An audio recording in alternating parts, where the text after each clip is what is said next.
de este panel.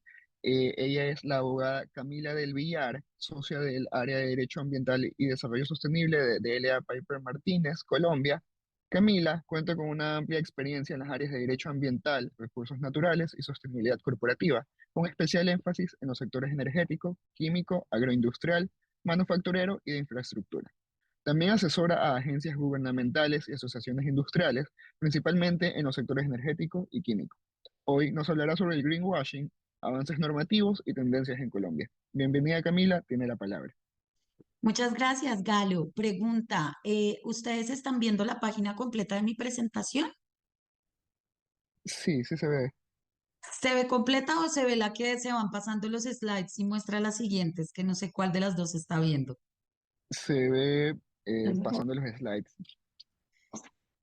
Bueno, regalarme un segundo mientras yo voy haciendo igual las introducciones del caso. Eh, Mi nombre es Camila del Villar, como bien me presentaron. Ahí ya están viendo la pantalla completa. Sí, ahí se ve completo. Listo, perfecto. Entonces, hoy vamos a conversar de un tema que a mí particularmente me encanta, es un tema que anda mucho últimamente, a pesar de que viene o data de la década de los ochentas. Vamos a hablar del greenwashing. Últimamente se oye más en los pasillos, en las aulas de clase, en los cócteles, pero realmente poca gente, yo creo que hay falta de rigurosidad en entender qué es este concepto, de dónde viene y por qué, sobre todo en este panel que estamos hablando de sostenibilidad, resulta siendo tan importante a pesar de ser un tema que se regula hoy por hoy, por lo menos en Colombia, desde el punto de vista de protección al consumidor y de publicidad engañosa. Vamos a estudiar particularmente el caso colombiano. eh, entonces, antes de estudiar el caso colombiano, volvamos al principio y con la metodología de las 5 Ws, entendamos qué es esto del greenwashing, o sea, qué es, cómo se compone, de cuándo viene, por qué está sucediendo. Este término es un anglicismo que proviene de green, verde y whitewashing, que es blanqueamiento o ocultamiento. No típicamente también se le conoce como blanqueamiento verde. Hace referencia a una publicidad engañosa o también se le suele mencionar como lavado de imagen verde. ¿En qué consiste? Es una declaración o una estrategia que puede ser tanto falsa como engañosa. No necesariamente tiene que ser totalmente falsa, puede ser de manera parcial respecto de cuán ecológico. Voy a usar algunos términos muy comunes utilizados, pero digamos que hay distintas formas en uno utilizar una palabra que puede desencadenar en greenwashing.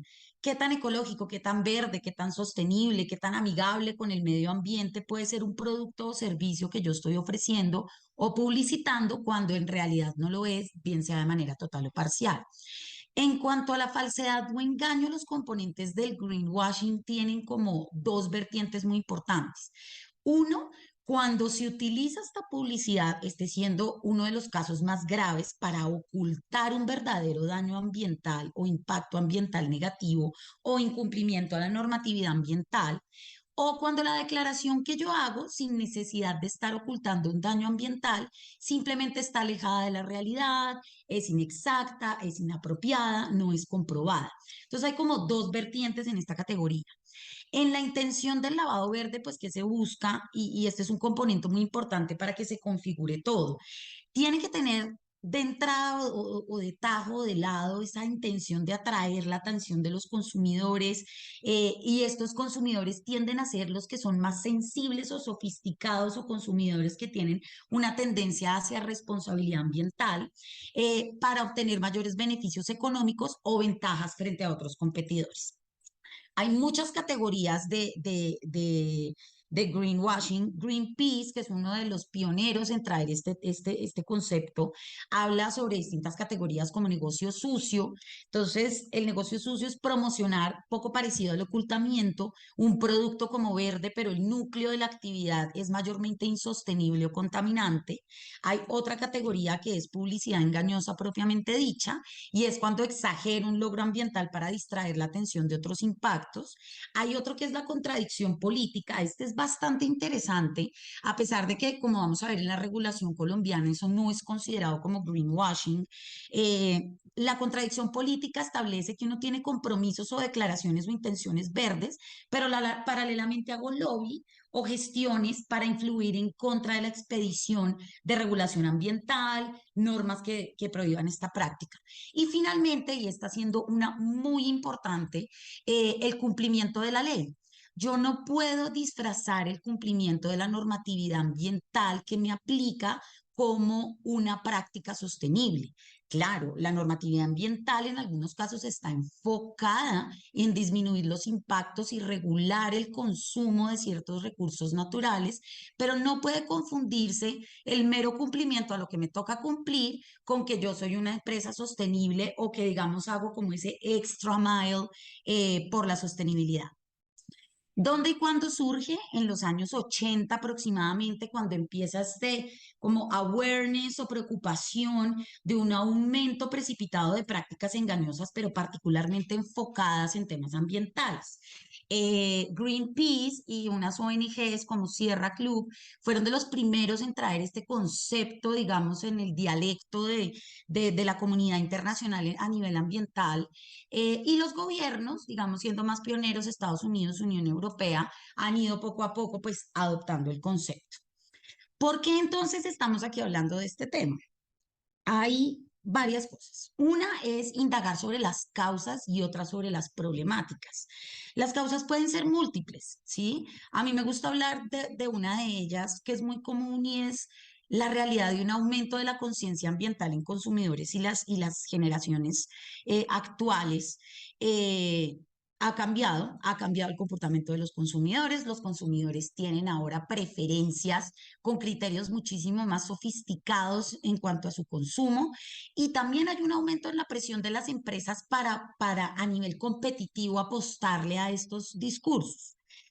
Un estudio muy interesante del 2018 en donde se entrevistaron 11.000 personas de 9 países distintos, dijeron que 3 de 4 personas prefieren productos fabricados sobre políticas de reducción a impacto al cambio climático. Entonces, esto es una realidad. Esto ya no es una tendencia, esto no es una moda, esto es una realidad cuantificable de patrones de consumo, que es muy importante, coincide en por qué hoy estamos hablando de greenwashing. Em, Otra problemática que tiene es que al yo hacer declaraciones falsas o no verídicas o no precisas, eh, poco a poco se empieza a entorpecer la capacidad de los consumidores de diferenciar la realidad de lo que no es. Entonces, esto también se mezcla con un sentimiento, un fenómeno de pérdida de credibilidad. Si yo me entero que un producto que yo vengo comprando por siglos realmente tenía un sellito de reciclable, pero realmente después se dieron cuenta que no era cierto, lo multaron, nos enteramos del tema, empieza a haber una pérdida de credibilidad en que serán ciertos todos estos sellos, todos estos muñequitos que me pegan en el centro comercial, y poco a poco yo me empiezo como a desapegar de la lectura de esos índices que antes yo tenía atención. Y llega un punto en el que, como yo me doy cuenta que hay tanto de este mismo discurso, pierdo mi capacidad, que esto un poco lo uno con el punto de saturación verde, pierdo esa capacidad de discernir y decir cuál de los dos me está diciendo la verdad. ¿Será que el sello que está poniendo este es un sello que viene acreditado en la vida real o está imprimiendo los empaques de esta manera, etcétera, etcétera? Entonces, hay un entorpecimiento y lo que no queremos nosotros es que esa capacidad de discernimiento de nuestro consumidor sofisticado se pierda o se vea alterada. Entonces, eso es una problemática que ha venido sucediendo y es muy importante no perderla. La saturación de la publicidad verde también es muy importante detenerla. Yo no puedo, y yo creo que no sé si acá hay personas que trabajan en temas de competencia o publicidad. Yo pues soy ambientalista, yo trabajo en temas de derecho ambiental, em, pero ya existe de tiempo atrás unos frenos en cuanto a un poncotón de información que uno pone con equidad de género, que esto fue hecho por mujeres trabajadoras de X, Y o Z, eso ha ido bajando porque saturar el mercado de esta publicidad lo que hace es que las empresas que verdaderamente sí le apuestan a este esquema no se sientan tan incentivadas en hacerlo porque la competencia ya está tan saturada en este tipo de mensajes que no hay un valor agregado a yo poner esto o no en mi producto. Otro tema, y es indudable que este es el más importante, y es el trasfondo de por qué hablamos de greenwashing, no es tanto un tema de protección al consumidor. La protección al consumidor, claro que es importante, pero la protección al medio ambiente también lo es. Si yo altero los patrones de consumo y mediante prácticas deshonestas de publicidad vendo un producto, pues los patrones de consumo irresponsable verdaderamente nunca van a disminuir, porque va a seguir habiendo gente comprando productos no sostenibles, comprando productos que contaminan el medio ambiente y pues no estamos haciendo nada. ¿Sí? El consumidor no se entera porque está engañado, pero entonces no estamos atacando, no estamos buscando una solución real en cuanto al medio ambiente. Y pues hay un crecimiento, lo que les contaba, precipitado de publicidad engañosa. Otro estudio reveló que de 1.000 mensajes publicitarios verdes, oigan esto por favor, porque es de verdad impactante. Se analizaron 1.000 mensajes publicitarios verdes, solamente siete de ellos cumplían con las características. Entonces, la problemática es real. ¿Cómo se está abordando legalmente en Colombia? A nivel global tenemos entonces las pautas de la Comisión Federal de Comercio. En Estados Unidos hay reglamentos y directivas de la Unión Europea. España también se ha puesto las pilas desde el año 2018. Australia también sacó una ley, pero Colombia, digamos que todavía está en un punto medio. En Colombia tenemos los artículos básicos de la Constitución que nos dan el derecho a tener acceso a información verídica y transparente, junto con el derecho a la libertad de expresarnos, también el derecho a la protección o a gozar de un medio ambiente sano, el Estatuto del Consumidor, que es el que regula todos los estamentos relacionados con publicidad engañosa, es quienes se han dado a la labor de decir, listo, manejemos este tema, incluyamos también que dentro del universo de publicidad engañosa también están los asuntos ambientales y típicamente en Colombia venimos manejándolo de esa forma. Igualmente en el 2014 salió un decreto que fue sacado de manera interinstitucional o entre carteras entre el Ministerio de Ambiente y el Ministerio de Comercio, Industria y Turismo, en donde se regularon los usos de publicidad alusiva a cualidades, características o atributos ambientales de ciertos productos. Es muy genérico, ahorita lo vamos a ver en la otra diapositiva, pero digamos que dentro de todo, a no tener absolutamente nada o una regulación, algo especial que no sea solo este universo general de publicidad exterior, de publicidad engañosa, eh, pues es algo. Actualmente tenemos entonces dos proyectos de ley en Colombia moviéndose. Eh, Tenemos uno que se radicó el año pasado y uno que se radicó literalmente hace un mes, menos de un mes. ¿Qué tenemos actualmente? Entonces tenemos el Estatuto del Consumidor y tenemos el decreto del 2014. Tiene unos requisitos muy generales de los productos y de los anunciantes, donde dice que se tienen que mostrar los beneficios reales ambientales y cuáles son. Tiene que haber afirmaciones objetivas, veraces, transparentes, oportunas, comprobadas, etcétera, etcétera, etcétera. Esas, digamos, afirmaciones comprobadas tienen que estar sustentadas por procedimientos científicos conocidos y no se puede omitir información relevante que pueda inducir a error a los consumidores. Esto es un ejemplo básico cuando uno dice este producto es biodegradable. Entonces uno dice, no, lo que es biodegradable es absolutamente todo el producto, el contenido, el envase, el empaque en el que viene y la bolsa, o a qué se refiere usted con producto. Es un ejemplo básico. Y la vigilancia de esto la tiene la Superintendencia de Industria y Comercio. ¿Cuál es el gran problema de esto? Pues que este decreto establece que el Ministerio de Ambiente reglamentará las cualidades, características, definiciones y requisitos de esos atributos ambientales. Entonces, si bien hoy en día ha habido algunos pocos casos de sanciones de publicidad engañosa por temas ambientales, La conclusión lleva más a las normas generales de publicidad engañosa ante la ausencia de esos criterios específicos que tenemos en la reglamentación, de decir, bueno, ¿y cuáles son? ¿Qué es sostenible? ¿Qué es biodegradable? ¿Qué es compostable? ¿Qué es reutilizable? Em, entonces, ese es el tema como en el que estamos ahora. Y ya para finalizar, ¿qué se está cocinando? Entonces tenemos dos proyectos de ley, uno excesivamente ambicioso en contenido y detalle, y otro que si bien es corto, tiene unas afirmaciones bastante contundentes, que será muy interesante verlas en los debates en el Congreso, cómo se surten. Uno de ellos es el 015 del 2022, un proyecto que se radicó el año pasado. Desafortunadamente solo se ha surtido uno de los cuatro debates que tienen que surtirse. En nuestra legislación, pues para que no se archive el proyecto, tienen que surtirse los cuatro debates hasta junio de 2024. Vamos muy lento, pero bueno, digamos que no le echemos tierra todavía a este muerto. El objeto es claramente ponerle freno a la práctica de greenwashing, pero paralelamente, como les contaba, la visión del greenwashing es también control o buscar control sobre la veracidad de la información, mientras paralelamente protejo al consumidor. Entonces, freno a la práctica, pero también incentivar a veracidad de información. El ámbito de aplicación de esta ley es para anunciantes, publicistas, productores, comercializadores y hasta los medios de difusión de esta información. Fíjense cómo se atribuye la responsabilidad a todos los de la cadena. No es que ahora el noticiero no le importa la información que le están mandando, sino que al menos tiene que verificar que el anunciante cumpla con los requisitos mínimos. La estructura, pues como cualquier norma, tiene unas generalidades de ámbito de aplicación y tiene unos requisitos generales de qué tiene que tener el producto, qué tiene que tener los productos que son con criterio comparativo, unas normas básicas de cómo se deben comparar los productos, las demostraciones científicas. Acá hay un dato muy importante y es que no solo piden demostración científica del producto como Camila, tal. le quedan 5 minutos. Perfecto. No solo del producto como tal, sino que si yo estoy vendiendo un producto como lo que yo les contaba, esta generalidad tan peligrosa que es, este producto es amigable con el medio ambiente. Esa demostración científica no es solo respecto del producto, sino que el proyecto de ley exige que sea sobre todo el ciclo de vida y la cadena de valor, es decir, materia prima hasta consumidor final y disposición final del residuo.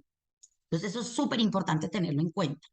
Y bueno, habla de unas características, intenta definir qué es reciclable, reciclado, cuáles son las características que tiene que cumplir cada uno. Eso anticipo porque me llegó información de primera que no va a colar en el segundo debate en el Senado, porque ya hay unas definiciones en la normatividad ambiental y en todo caso se establece que esa competencia debería ser del ministerio.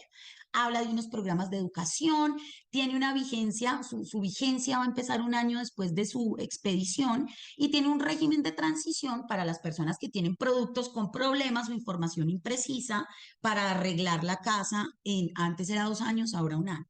Esta nueva norma a mí me parece súper interesante porque además de todo lo que ya mencioné, dice lo que les comentaba, no es equiparable prácticas de sustentabilidad con cumplir con la normatividad. Esto es un cambio importantísimo, es una claridad que hay que hacer. Y otro aspecto importante que trae el nuevo proyecto de ley es que dice que no se puede promocionar una empresa que ha sido sancionada y luego de pagar su multa, cumplir su sanción, tiene, pues, de decirlo así, una sanción simbólica de no poder publicitarse como sostenible durante 5 años. Imagínense el mensaje que estamos mandando acá también disuasorio para hablar de este tipo de imprecisiones.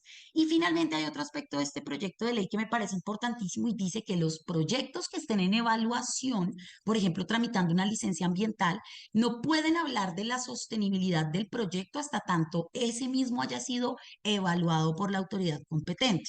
Bastante controversial, porque yo creo que eso va a dar mucho de qué hablar en los debates. ¿Cuáles son las reflexiones finales? Y creo que eso se une un poco con lo que les contaba de los proyectos. Uno es cada niño con su lonchera. Yo creo que no hay ningún problema en reconocer que uno tiene etapas del proceso que por el proceso en sí mismo no pueden ser o amigables con el medio ambiente, pues porque cumplen con la regulación, pero no van un poquito más allá, y es dividamos los colores, pintemos de verde lo que es verde y simplemente asumamos con honestidad y responsabilidad las otras prácticas que no lo son o que simplemente tienen que cumplir con la normatividad. Otra reflexión es que hay una línea muy, muy delgada entre estos proyectos normativos que busquen frenar el greenwash, pero al ser tan rigurosos, lo que van a terminar haciendo es desincentivar prácticas sostenibles porque la cantidad de requisitos que yo tengo que cumplir son tan exhaustivos que me cuesta 15 veces más poner ese sellito con el conejito, con el arbolito, que pues realmente o no promocionarlo y dejar así. Entonces hay que buscar una línea, una justa medida entre esos dos balances. Otra reflexión es el tema de la crónica, digo yo, lenta de una muerte anunciada. ¿Por qué? Porque estas normas tienen unos estamentos muy generales, pero le botan toda la responsabilidad al Ministerio de Ambiente y al Ministerio de Industria y Comercio de reglamentar todo. Entonces es un tema que por lentitud también no sabemos si de cuándo acá iremos a ver materializado el cumplimiento de las normas o la implementación de normas sobre greenwashing en Camila, le queda Colombia. un minuto. Perfecto. Es lento y esa lentitud hace que, sumado a, por ejemplo, artículos controversiales como los que les mostré, pues hace que, que el tema no sabemos qué va a pasar con la vida de estos proyectos de ley. Pero bueno, ejemplo básico, en la Superintendencia de Industria y Comercio se impuso una multa de casi $200.000 a una empresa que dio información imprecisa de tipo ambiental sobre la calidad de vida y la procedencia y las condiciones ambientales y de bienestar animal en las que estaban las gallinas. Eso es una multa pues bastante ejemplar en Colombia y actualmente hay 14 empresas investigadas por COVID. Y finalmente, el papel del consumidor. Nosotros, mientras que salen las normas, pues denunciar, hay que tener una labor activa de preguntar, ¿será que este sello que está acá me dice la verdad o no? Muy importante también el papel del consumidor y no pensar que todo hay que recargarlo en la normatividad. Y ya, con esto termino mi intervención a tiempo. Mil y mil gracias y pues quedo muy pendiente en caso que tengan dudas y mil gracias al instituto por este espacio. Esta es la abogada Daniela Palacio, asociada senior del área de Derecho Ambiental y Desarrollo Sostenible de LA Piper Martínez Beltrán. Su experiencia profesional se centra en áreas de derecho ambiental, recursos naturales y sostenibilidad con especial énfasis en el sector minero energético. Hoy nos hablará sobre los retos ambientales de la transición energética, caso colombiano. Bienvenida, Daniela, tiene la palabra. Gracias, Teresa. Muchísimas gracias y muchas gracias a los panelistas con los que comparto este panel. ¿Me confirmas, por favor, si ya están viendo mi presentación y en qué forma la están observando? Si la ves chiquita o amplia, o sea, como doble visualización de diapositivas o una grande. Una grande. Listo, perfecto. Muchísimas gracias. Bueno, digamos que, bueno, muy buenas tardes para todos. Muchas gracias al Instituto por la invitación a este panel. Yo les voy a hablar hoy de los retos ambientales de la transición energética para el caso colombiano. Digamos que esta va a ser más o menos nuestra ruta de trabajo en estos 20 minutos. Vamos a mirar cuáles fueron los compromisos internacionales de Colombia en el marco de los convenios internacionales. Vamos a abordar cuáles son estos retos particulares asociados a diversificación de la matriz energética, infraestructura energética con sus costos y financiación, un componente desde el punto de vista social y ambiental, y a muy grandes rasgos cuál es la regulación energética y política pública en Colombia asociado a transición energética de manera en específico. Bueno, entonces desde el punto de vista de compromisos internacionales y a muy grandes rasgos, desde lo que tiene que ver con el Acuerdo de París, Colombia tiene unas metas bastante exigentes, un poco ambiciosas, y básicamente consisten en disminuir las emisiones de gases de efecto invernadero en un 51% para el 2030 y alcanzar carbono neutralidad para el 2050. Vemos que son unos objetivos bastante ambiciosos. Hoy la evaluación es que no estamos ni cerca de alcanzar la disminución de gases de efecto invernadero en 51% para el 2030, por muchas condiciones específicas que vamos a ver más adelante, pero pues este es como el marco general de Colombia en el marco del Acuerdo de París. Entonces, aquí hay un tema importante y es bien chévere y es, tenemos que partir de la base en que nos hemos enfocado siempre en pensar cuál es el objetivo principal de la transición energética y ha sido cambiar el tipo de combustible. Y digamos que en el desarrollo de todos estos retos y de los compromisos y de los planes de trabajo que se han dado a lo largo de los diferentes gobiernos, que además no es un tema de hace 4, ni 5, ni 8, 10 años, estamos hablando de esto desde hace 20, 30 años tal vez. Y entonces es importante empezar a pensar que desde los diferentes sectores que componen la economía hay que hacerse diferentes preguntas. No es solamente qué tipo de combustible, sino es cómo vamos a hacer la transición energética, cuánto nos va a costar, porque eso necesariamente tiene unos costos asociados, cuánto tiempo requiere realizar una transición energética que además sea sostenible, ambientalmente amigable, que además tenga en cuenta diferentes sectores, que además sea razonable para la población. ¿Qué infraestructura necesitamos? Entonces tenemos que tener una infraestructura energética para poder hacer estas transiciones y estos cambios. ¿Cómo vamos a transportar y a vender la energía que ya no es la tradicional que viene desarrollándose en el país, sino entonces cómo vamos a implementar estas energías geotérmica, eólica, fotovoltaica, biomasa? O sea, ¿cómo vamos a empezar a implementar todos estos mecanismos de venta de energía en el país? ¿Cómo logramos? Y aquí es un tema súper importante y es, tenemos que ser conscientes que todo esto está asociado a un componente humano. ¿Cómo vamos a lograr un cambio en la vida de la población colombiana? ¿Cómo vamos a lograr un cambio en las necesidades y en la demanda energética de los diferentes sectores?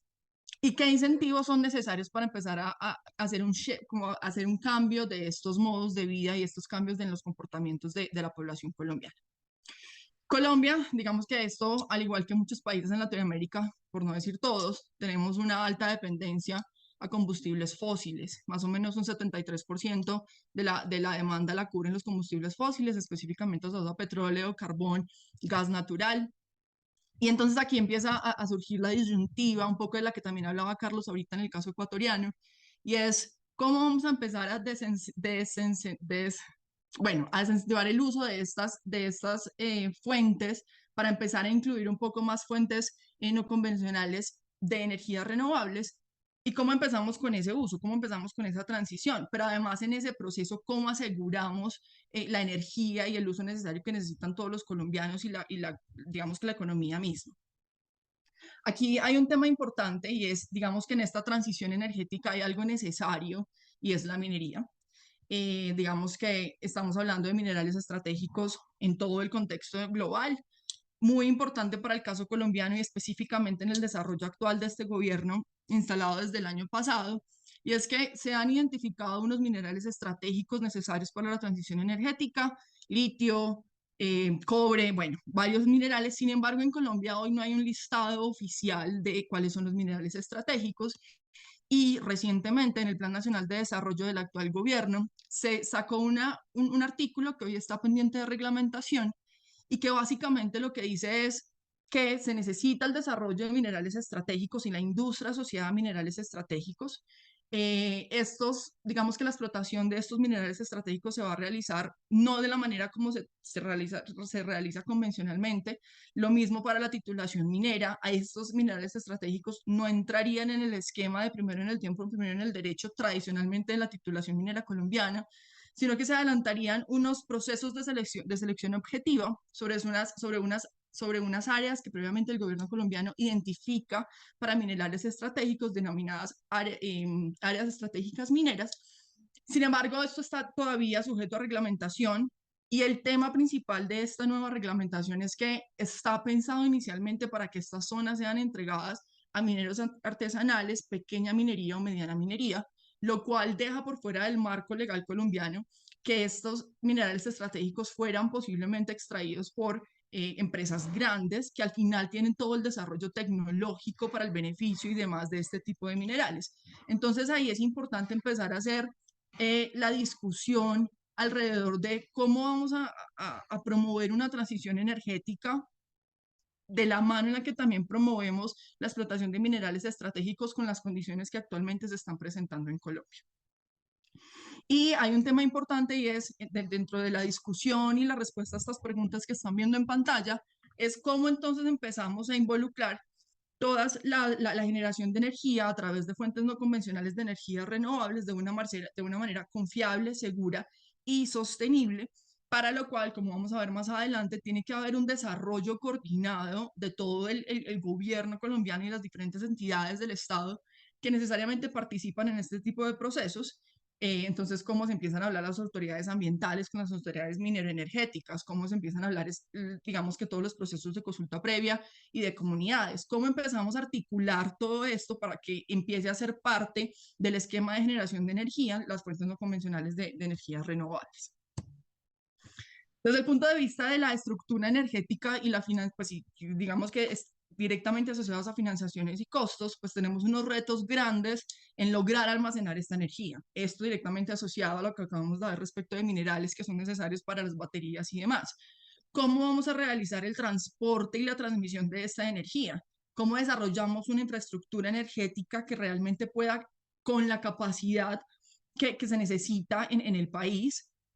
¿Cómo hacemos todo el tendido de redes eléctricas? ¿Cómo hacemos que muchas de las áreas de Colombia que hoy están desconectadas, pues entren al sistema interconectado nacional o regional?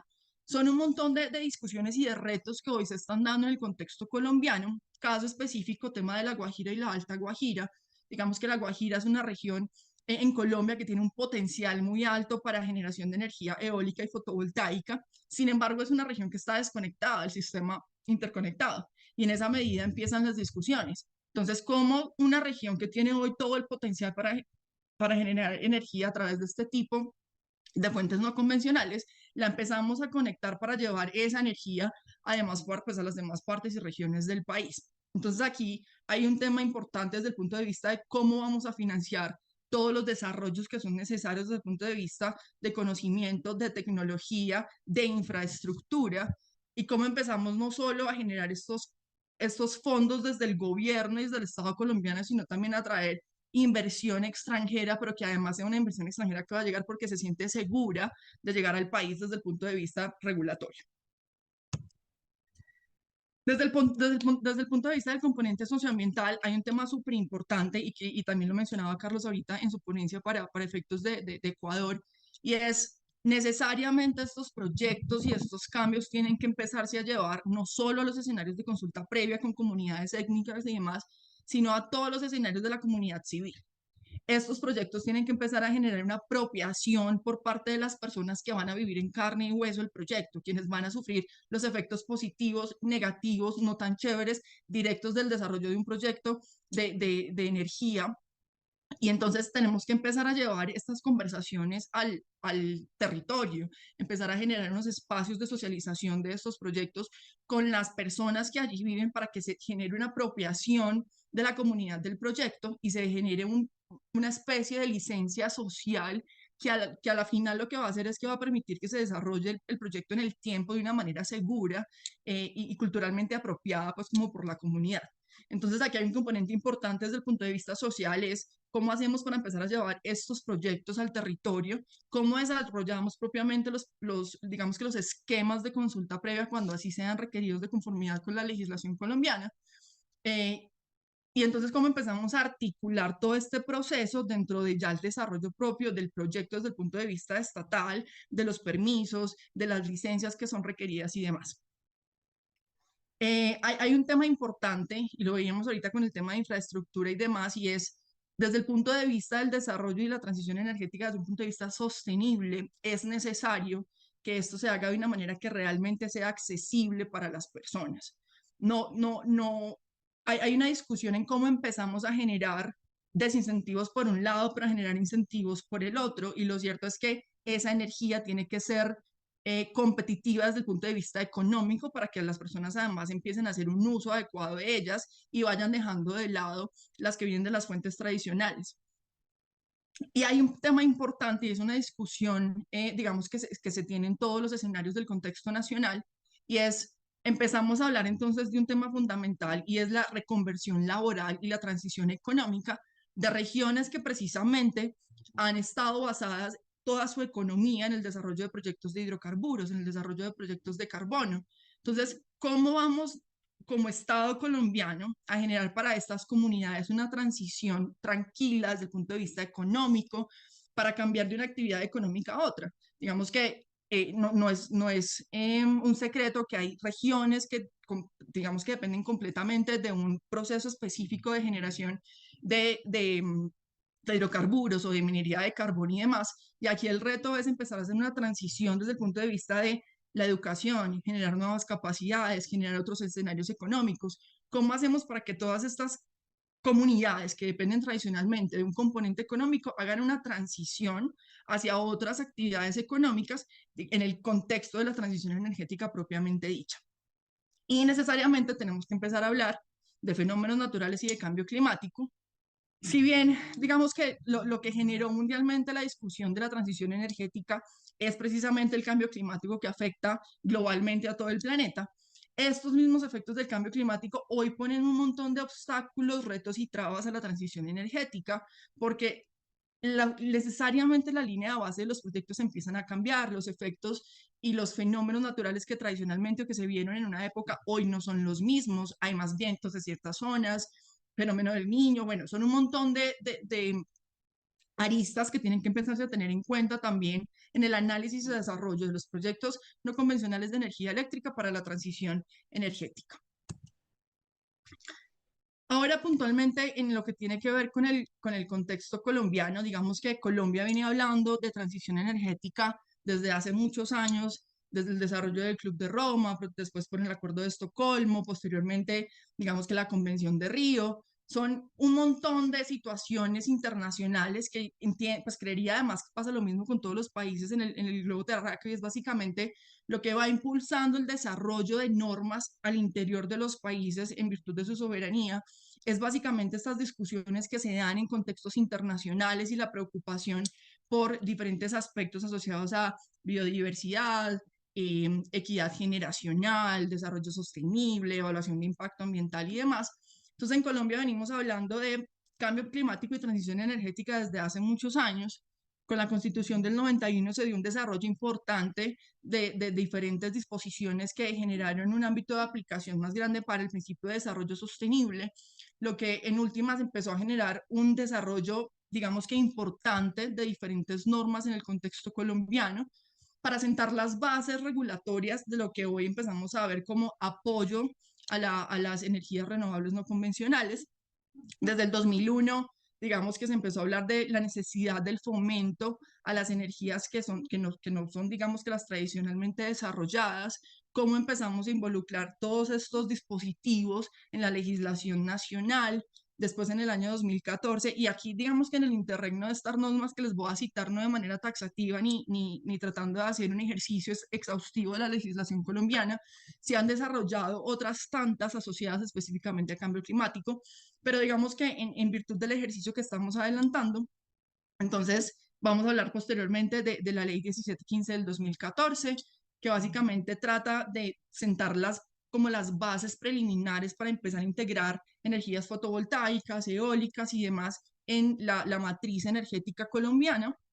Hay un desarrollo importante, aunque no ha sido el principal ni el único, en el año 2019 con el Plan Nacional de Desarrollo del gobierno pues, para la época, y que se denominó el Pacto por Colombia, Pacto por la Equidad, y aquí se hizo una apuesta importante a desarrollar bases para una transición energética muy anclados en la actividad minera, muy anclados en un desarrollo de la industria minera para poder generar no solo digamos que fondos al gobierno para efectos del desarrollo tecnológico, regulatorio y demás de las energías renovables, sino también por la necesidad misma de esos minerales que ahorita estábamos discutiendo para poder avanzar en una transición, digamos que sostenible hacia las energías renovables, Te garantizando quedan la 5 minutos. seguridad.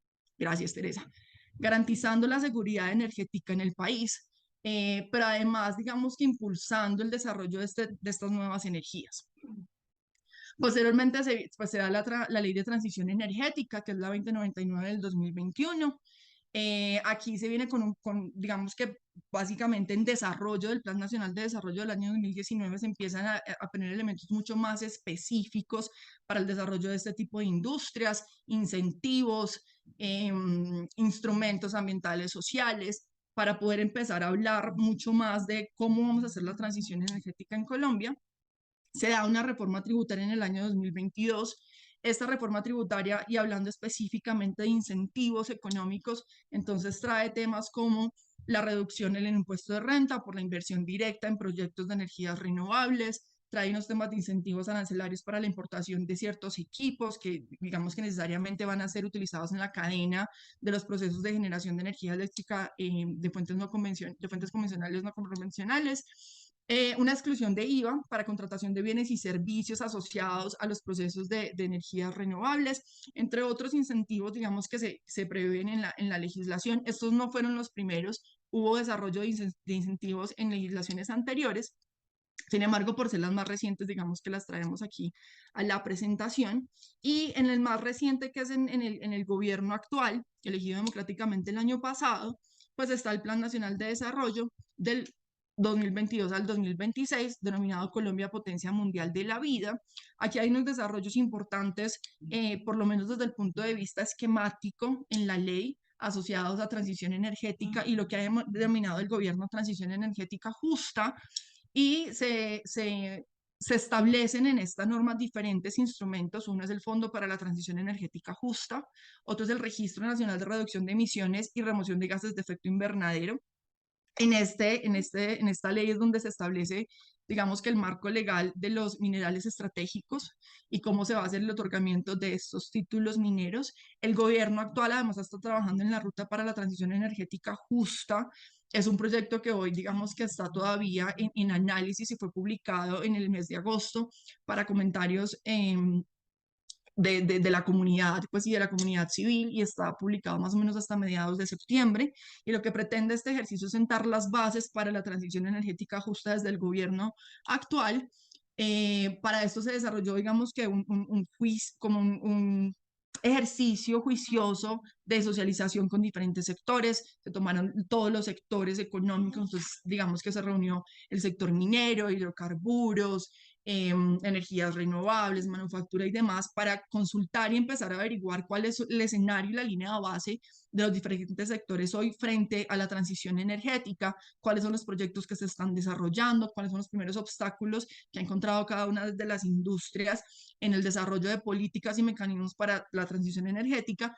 Todo esto en el marco de entender que al final el ejercicio de la transición energética no es un ejercicio que se hace simplemente a nivel del gobierno nacional, sino que todos los sectores tienen que empezar a participar activamente en la generación de mecanismos, gracias, de mecanismos que permitan realmente alcanzar el objetivo del país frente al contexto internacional, pero también en un desarrollo sostenible al interior de la nación.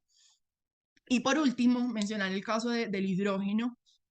Colombia está tratando de impulsar de una manera muy fuerte el hidrógeno como una fuente de energía. Hoy estamos en un escenario en el que todavía nos faltan, digamos, que elementos regulatorios asociados a los proyectos de generación de energía eléctrica, no solo desde el punto de vista ambiental, sino también desde el punto de vista de consulta previa y demás. Y es ahí donde, digamos, que a lo largo de la presentación lo que he tratado de un poco de manifestar es que este es un ejercicio, la transición energética es un ejercicio que presenta múltiples obstáculos al interior de Colombia, y que al final lo que requiere es que haya una participación activa y solidaria y un poco como correlacionada, no solamente de las diferentes instituciones al interior del gobierno, sino también con una participación de la industria privada y de la comunidad para lograr alcanzar el objetivo común. Y con esto finalizo la presentación. Muchas gracias.